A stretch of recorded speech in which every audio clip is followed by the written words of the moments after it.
नमस्कार दोस्तों, मैं आशीष स्वागत करता हूं आपका स्टडी विद टीम बनारस में सीटेट के प्रीवियस ईयर पेपर की सीरीज में। आज हम लोग डिस्कस करेंगे 22 दिसंबर 2021 के ऑनलाइन मोड में हुए ईवीएस के पेपर को। चलिए आइए तो स्टार्ट करते हैं क्वेश्चन नंबर 1 से। पहला प्रश्न है कि आपका घर एक्स पर स्थित है और आपका विद्यालय वाई पर स्थित है।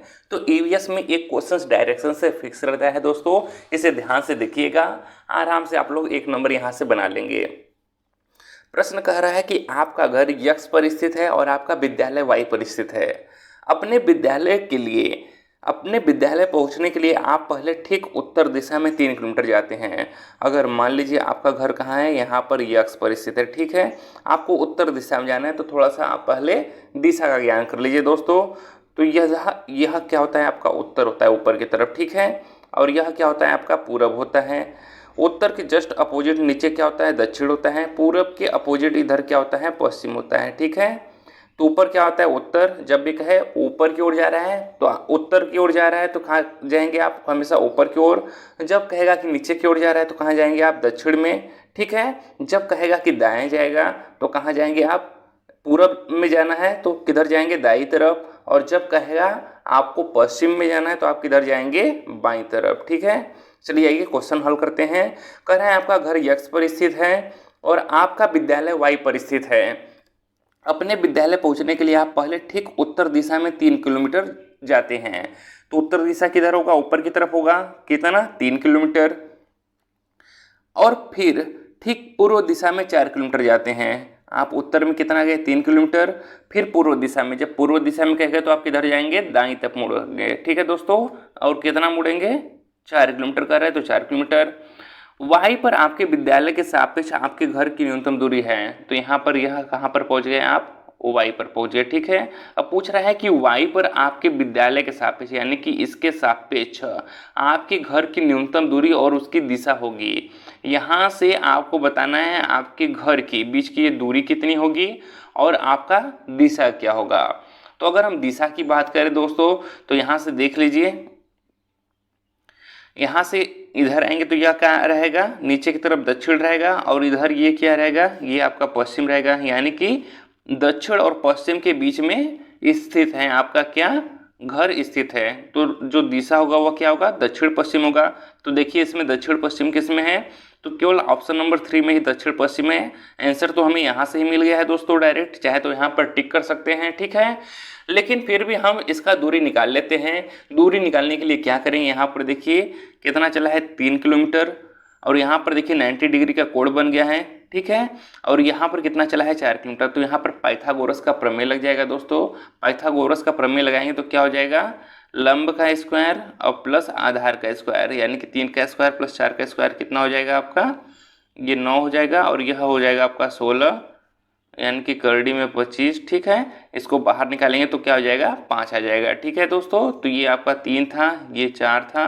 तो ये वाला डिस्टेंस जो कर्ण है वो कितना आ गया आपका, 5 आ गया। तो इसका सही जवाब क्या हो जाएगा, 5 किलोमीटर दक्षिण पश्चिम। आइए अगला प्रश्न देखते हैं। अगला प्रश्न है कि एक तरफ आपको स्थान दिया हुआ है और दूसरी तरफ अत्यधिक पसंदीदा भोजन दिया गया है, ठीक है। एक तरफ आपको राज्यों का नाम दिया गया है और उस राज्य में कौन सा भोजन सबसे ज़्यादा पसंद किया जाता है आपको ये बताना है, ठीक है दोस्तों। चलिए आइए तो देख लेते हैं। पहला है कि गोवा। तो गोवा का पसंदीदा भोजन कौन सा होता है, तो हमने कई बार ये क्वेश्चंस आपको करवाया हुआ है दोस्तों।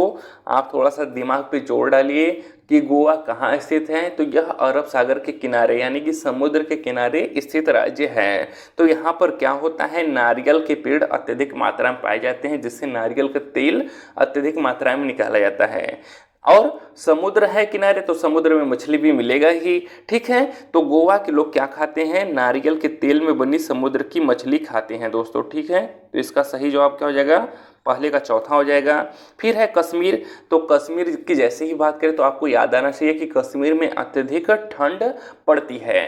तो यहाँ के लोग क्या करते हैं, ठंड से बचने के लिए, अपने शरीर को उष्णता प्रदान करने के लिए क्या करते हैं, सरसों का तेल का प्रयोग करते हैं। तो यहाँ के लोग सरसों के तेल में बनी मछली खाते हैं, ठीक है। तो कश्मीर के लोग क्या करते हैं, सरसों के तेल में बनी मछली खाते हैं। तो ए का क्या हो जाएगा आपका, चौथा हो जाएगा। बी का क्या हो जाएगा, पांचवा हो जाएगा, ठीक है। ऐसे ही सी केरल, जब केरल की बात करें तो ये तो कई बार क्वेश्चंस पूछा गया है दोस्तों। केरल का टैपियोका से सीधे सीधे रिलेशन है। केरल के घरों में आंगनों में क्या होता है, टैपियोका को उगाया जाता है, ठीक है। और यह टैपियोका किसकी तरह होता है, तो यह दिखने में साबूदाने की तरह होता है दोस्तों। तो केरल के लोगों का पसंदीदा भोजन क्या है, करी के साथ टैपियोका, ठीक है, करी के साथ टैपियोका। अगर हांगकांग की बात करें तो हांगकांग का भी हमने क्वेश्चंस करवाया हुआ है दोस्तों कि हांगकांग के लोग क्या करते हैं, सांप को मार के खाना पसंद करते हैं और सांप को क्या करते हैं, पकाकर उसका जूस भी बनाकर यह पीते हैं। तो हांगकांग के लोगों का क्या हो जाएगा, पकाया हुआ सांप। अगर छोले भटूरे की बात करें तो यह पंजाब के लोगों का पसंदीदा भोजन है, याद रखिएगा, ठीक है दोस्तों। छोला भटूरा कहाँ के लोगों का पसंदीदा भोजन है, तो पंजाब का।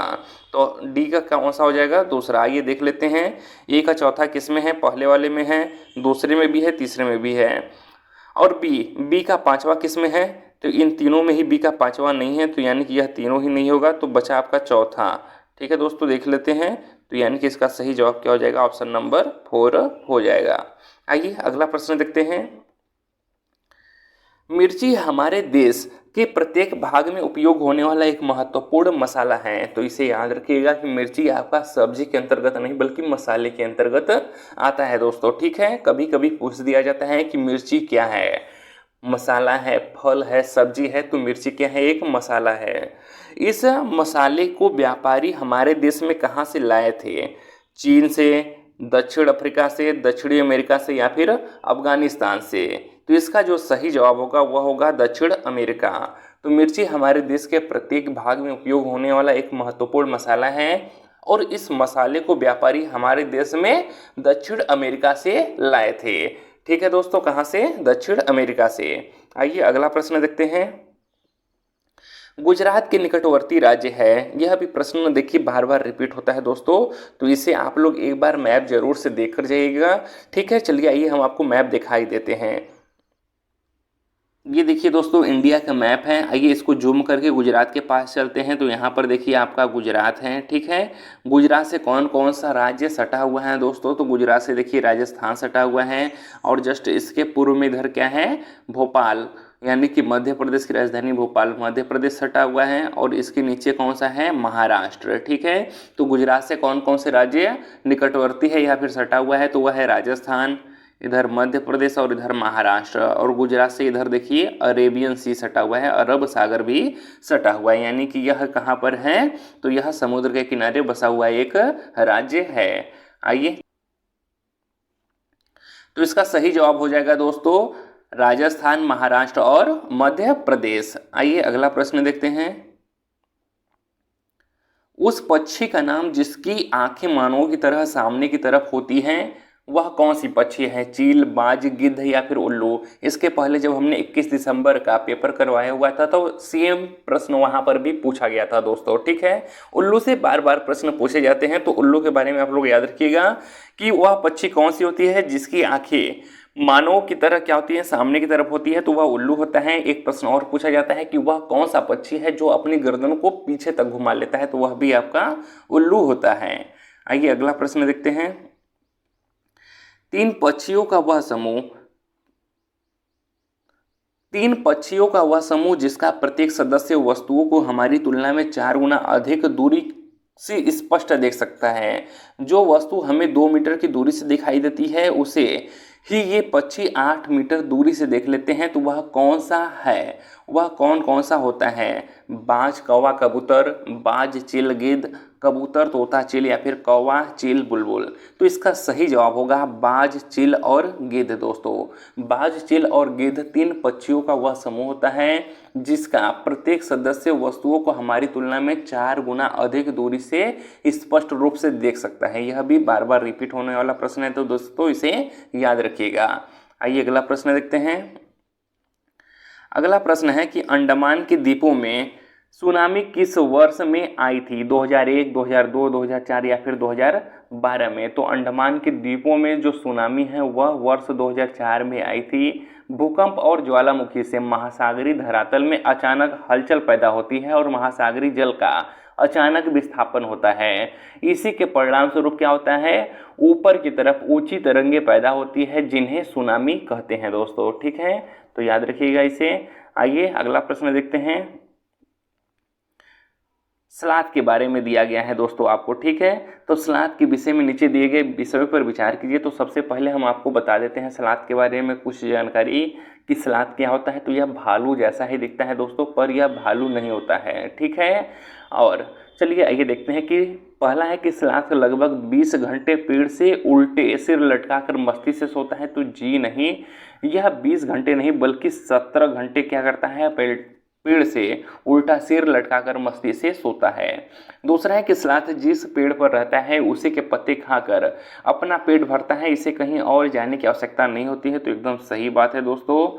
तीसरा है कि सलाद की आयु लगभग 20 वर्ष होती है और इसे इतने समय में यह केवल 2 पेड़ों पर ही जाते हैं। तो गलत बात है दोस्तों, क्योंकि सलाद की आयु लगभग 40 वर्ष होती है और यह प्रत्येक पेड़ पर 5 वर्ष रहता है और अपने जीवन काल में टोटल यह 8 पेड़ों पर जाता है, ठीक है दोस्तों। और यह सप्ताह में एक बार ही शौच करने के लिए पेड़ों से नीचे उतरता है, ठीक है। तो इसका सही जवाब कौन सा होगा, केवल बी होगा, ठीक है दोस्तों। कौन सा होगा, केवल बी, क्योंकि दूसरा ही सही जवाब है। आइए अगला प्रश्न देखते हैं। अगला प्रश्न है कि किसी व्यक्ति ने गांधी धाम से नागरकोइल के बीच में, ठीक है, यहां पर देखिए प्रश्न है आपका कि किसी व्यक्ति ने गांधी धाम से नागरकोइल के लिए 12 अक्टूबर 2021 को 12/10/2021 को ट्रेन के डिब्बे में प्रवेश किया। ट्रेन गांधी धाम से 22:30 बजे चली, यानी कि 10:30 बजे चली, ठीक है।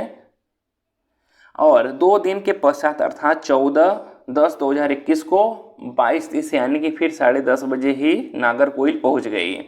यदि गांधीधाम और नागरकोइल के रेलवे स्टेशनों के बीच की दूरी 2592 किलोमीटर है तो इस ट्रेन की औसत चाल थी, ठीक है। एकदम इजी प्रश्न है दोस्तों। औसत चाल बराबर क्या होता है, चाल बराबर दूरी बट्टा समय होता है, ठीक है। दूरी हमें ज्ञात है 2592 किलोमीटर, समय हम निकाल लेंगे। तो चूंकि यहाँ पर देखिए क्वेश्चन पढ़ेंगे तो साफ साफ कह रहा है कि 2 दिन के पश्चात ट्रेन क्या कर रहा है, पहुँच रहा है। तो एक दिन में कितना, 24 घंटा होता है, तो 2 दिन में कितना होगा, 48 घंटा हो जाएगा दोस्तों। यानी कि 48 घंटे बाद ट्रेन चला है। देखिए 22:30 पे चला था, फिर 22:30 पे ही पहुंच जा रहा है। कितने दिनों में, 2 दिनों पहुंच जा रहा है। तो 2 दिनों का कितना हो जाएगा, 48 घंटा हो जाएगा। तो लगा देते हैं फार्मूला। औसत चाल बराबर क्या होता है, दूरी, औसत दूरी बट्टा औसत समय, ठीक है। तो हमें ज्ञात है दूरी कितना है 2592 और समय कितना लगा है, 48 लगा है। जब 2592 में आप 48 से डिवाइड करवाएंगे तब आ जाएगा आपका 54। कितना आ जाएगा दोस्तों, 54 किलोमीटर प्रति घंटा। लेकिन जो हमारा आंसर दिया है वह देखिए मीटर पर सेकंड में दिया हुआ है। तो हम 54 किलोमीटर प्रति घंटा को मीटर पर सेकंड में चेंज करने के लिए क्या करेंगे, 5/18 से मल्टीप्लाई करवा देंगे। तो यहाँ करवा दीजिए 18 × 18, 18 या 54, तो 3 × 5 क्या हो जाएगा 15, यानी कि 15 मीटर पर सेकेंड इसका सही जवाब हो जाएगा। तो कितने बच्चे यहाँ पर गलती कर देते हैं कि 54 आ जाएगा, तो 54 पे ही देखिए ऑप्शन में दिया रहेगा तो टिक मार देंगे, तो वह गलत हो जाएगा। आपको देखना है कि किलोमीटर प्रति घंटा में आंसर दिया है या फिर मीटर पर सेकेंड में दिया है। अगर किलोमीटर प्रति घंटा में रहेगा तो उसमें 5/18 से गुणा करवा देंगे तो वह मीटर पर सेकेंड में कन्वर्ट हो जाएगा आपका, ठीक है। आइए अगला प्रश्न देखते हैं कि घाना नेशनल पार्क किस राज्य में स्थित है, उत्तर प्रदेश, उत्तराखंड, राजस्थान या फिर गुजरात। तो घाना आपका राजस्थान में स्थित है दोस्तों। अगर उत्तर प्रदेश की बात करें तो उत्तर प्रदेश में दुधवा राष्ट्रीय उद्यान स्थित है, उत्तराखंड में जिम कार्बेट है, गुजरात में गिरी राष्ट्रीय उद्यान स्थित है। आइए अगला प्रश्न देखते हैं। भारी वर्षा वाले क्षेत्रों जैसे असम में रहने वाले ग्रामीण लोगों को अपने घर किस प्रकार की बनाने चाहिए। तो यहाँ से देखिए असम से भी एक प्रश्न पूछ दिया जाता है, यानी कि डायरेक्ट आपसे केवल असम से नहीं किसी भी राज्य के आवास के बारे में आपसे पूछ दिया जाता है एक प्रश्न, ठीक है। तो असम की बात करें तो असम में कैसे घर बनाने चाहिए, बांस के घर, बांस के खंभों पर ढालू छत वाले घर, मिट्टी और फूस के बने घर या फिर सपाट छतों वाले लकड़ी के घर। तो इसका सही जवाब है बांस के खंभों पर ढालू छत वाले घर। यहीं पर एक कभी कभी ऑप्शन और जोड़ दिया जाता है कि जो बांस के घर होते हैं वह 3 से 4 मीटर ऊंचे बनाए जाते हैं। ऐसा क्यों होता है, क्योंकि यहाँ पर वर्षा अत्यधिक मात्रा में होती है, तो जब ऊंचाई पे घर रहेगा तो पानी नीचे से बहकर क्या हो जाएगा, निकल जाएगा, घर उसमें डूबेगा नहीं, ठीक है दोस्तों। आइए अगला प्रश्न देखते हैं कि घटपर्डी या शिकारी पौधा इसी को कहते हैं या फिर पीचर प्लांट भी कहते हैं, जो कीट और मेढक को फंसाकर खा सकता है। हमारे देश के एक पूर्वी राज्य में भी पाया जाता है। इस राज्य का नाम है नागालैंड, मेघालय, असम या फिर मिजोरम। तो यह कहाँ पाया जाता है दोस्तों? यह मेघालय में पाया जाता है।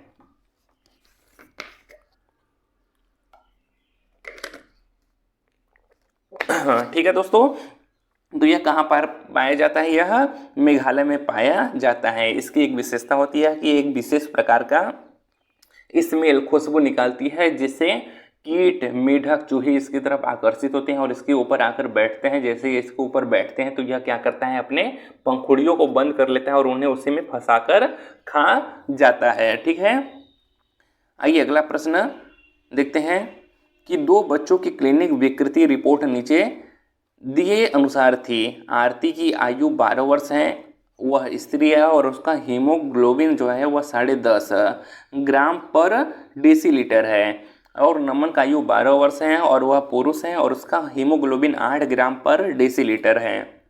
तो उपरोक्त रिपोर्ट के आधार पर निम्नलिखित में से कौन सा एक निष्कर्ष निकाला जा सकता है? कि आरती अनीमिया यानी कि रक्ताल्पता से पीड़ित हैं, नमन अनीमिया से पीड़ित है, या दोनों ही अनीमिया से पीड़ित हैं, या फिर दोनों ही अनीमिया से पीड़ित नहीं है। तो इसका सही जवाब है कि दोनों ही अनीमिया से पीड़ित हैं। आइए जान लेते हैं कि कैसे दोनों पीड़ित हैं। क्योंकि आपके जो 12 से 18 वर्ष के पुरुषों में जो रक्त होना चाहिए वह 13 से 16 होना चाहिए। कितना? 13 से 16 ग्राम पर डेसीलीटर होना चाहिए, किंतु यहाँ पर कितना है? वह है आपका 8 ग्राम पर डेसीलीटर। तो यहाँ पर यह क्या हो गया? नमन भी पीड़ित हो गया। अगर हम स्त्रियों की बात करें तो स्त्री में 12 से 16 होना चाहिए, 12 से 16 ग्राम पर डेसीलीटर होना चाहिए। तो इसलिए यहाँ पर आरती भी क्या है? रक्त अल्पता यानी कि एनीमिया से पीड़ित है दोस्तों। ठीक है, तो इसका सही जवाब हो जाएगा दोनों ही एनीमिया से पीड़ित हैं। आइए अगला प्रश्न देखते हैं कि अल-बरूनी एक यात्री जिसने हमारे देश का भ्रमण किया था के बारे में नीचे दिए कथनों पर विचार कीजिए। ये है कि अल-बरूनी ने भारत का भ्रमण 1000 वर्षों से पहले भी किया था। तो एकदम सही बात है दोस्तों। अल-बरूनी 1016 से 20 के बीच में भारत में आया था। कब? 1016 से 20 के मध्य में भारत में आया था। किसके साथ? महमूद गजनवी के साथ आया हुआ था। ठीक है, भी है उसने उन चीज़ों के बारे में लिखा जो उसने अपने देश के बहुत भिन्न थी, विशेष रूप से पानी को एकत्र करने के लिए बनाए गए तालाब। तो यह भी एकदम सही बात है। उसने अपने जो पुस्तक तूतीय हिंद लिखा था उसमें उसने इसका जिक्र किया हुआ है। से है हम उनके लाखों लेखों से अपने इतिहास के बारे में बहुत कुछ सीखते हैं। तो यह भी एकदम सही जवाब है, यानी कि आपका ए, बी और सी तीनों ही सही जवाब हैं दोस्तों। ठीक है, आइए नेक्स्ट प्रश्न देखते हैं, क्वेश्चन नंबर 75। और इस वीडियो का लास्ट प्रश्न है दोस्तों। बचे हुए 15 बेटा ओजी के प्रश्नों को हम लोग नेक्स्ट वीडियो में डिस्कस करेंगे। तो अगर आप चैनल पर नए हैं तो चैनल को ज़रूर से सब्सक्राइब और वीडियो को लाइक करना ना भूलिएगा अगर आपको सेशन पसंद आया हो तो।